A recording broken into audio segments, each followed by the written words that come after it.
sanction that will allow you to legal make prohibition, sanctions. alcohol prohibition। अच्छा, ये नया नहीं है, अल्कोहल को बंद ये कर जो दिया गया बिहार है, excise मतलब दारू and वगैरह ये prohibition सब act था, बंद किया इससे गया है। पहले बहुत कौन सा पहले article Bombay Prohibition Act 47 of 1949 चलता था।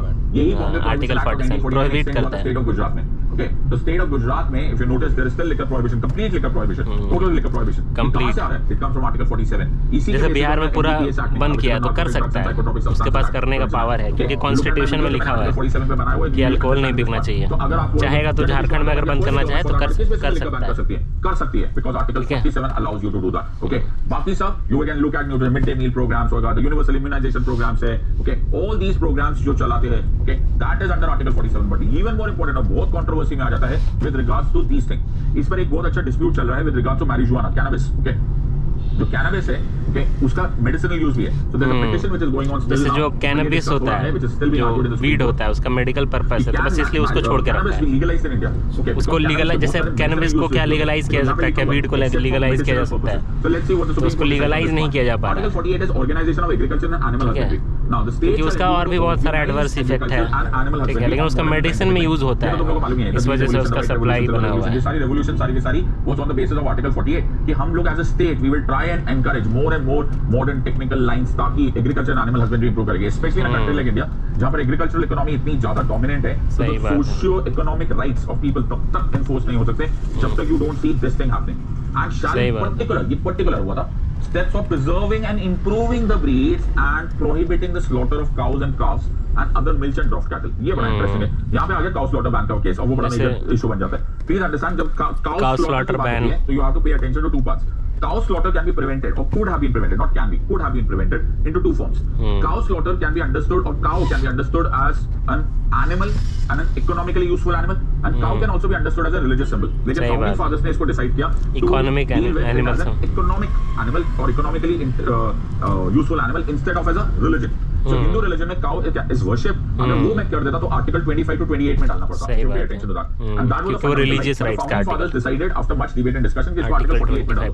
And therefore in the Mohammad Hanif Qureshi case तो सुप्रीम कोर्ट से कि जब हम लोग cow slaughter ban करते हैं तो हम cow slaughter ban उन एनिमल्स के लिए कर सकते हैं जो इकोनॉमिक यूज है। अभी इकोनॉमिक यूज इकोनॉमिकली यूजफुल है, जैसे अगर कोई but otherwise you will not do it. लेकिन in the latest case which is the Mirzapur Moti Qureshi case of 2005 supreme court ने बोला ना ऐसा जरूरी नहीं है, बिकॉज अगर वो मिल्क वैरायटीज नहीं है, अगर वो रिप्रोडक्टिव एज ग्रुप में वाला काउस नहीं है, तो भी because of changing technology, okay, the cow urine, the cow dung etcetera also has economic, उनका भी इकोनॉमिक यूज है। इसलिए एक तरह से complete cow slaughter ban, that you have to look at cow slaughter ban not as a religious symbol but as an economic interest, because that is the reason, this was the wisdom of the founding fathers। तुम मैं होते कौन बोलने वाले, this was the wisdom of the founding fathers and that is why it was kept as article 48 and not as article 25 से 28। हाँ, next is article 48A, protection and improvement of environment. ये इंदिरा गांधी ने 42nd amendment 1976 Indira Gandhi government ने डाली थी, that we work are also supposed to improve the situation of, we're also supposed to improve the situation of the environment, okay, with regards to along with the agriculture and animal husbandry। इसके लिए भी हम लोगों ने law किया, so I hope you understand it, the Environmental Protection Act, the Wildlife Act, the Forest Act, the Wildlife Preservation Act, the Forest Act, the Air Pollution Control Act, formation of NGT, the National Green Tribunal, national green tribunal, laws which are coming from article 48A। तो please understand this part। अगर तुम environment को देखोगे तो environment comes not only over here, it also comes as a part of fundamental duty। अगर तुम्हें याद है तो the seventh fundamental duty, the G वाला article 51AG, it also says that the citizens have the duty to protect the environment। और वही 48A, तो देखो ये दोनों 42nd amendment 1976 में है, ये कितने अच्छी तरह से कोऑर्डिनेट होता है, तब तुम्हें समझ में आ जाएगा। एक ही अमेंडमेंट में मैंने आर्टिकल 48A डाल दिया और उसी अमेंडमेंट में मैंने फंडामेंटल ड्यूटी भी बनाया। इन अदर वर्ड्स मैंने दोनों साइड से एनवायरनमेंट को टारगेट किया। एक साइड से बोला कि state will be responsible to take care of this thing, to protect agriculture, to protect environment etcetera by passing laws. On the other hand मैंने यही फंडामेंटल ड्यूटी भी डाल दिया और फंडामेंटल ड्यूटी डाल के मैंने बोल दिया कि it is your fundamental duty of every citizen to take care of the environment, the waters, rivers, streams etcetera. तुम नोटिस करो, चाहे इसको फंडामेंटल ड्यूटी की तरह देखो, चाहे 48A को डीपीएसपी की तरह देखो, दोनों ही नॉन जस्टिसेबल।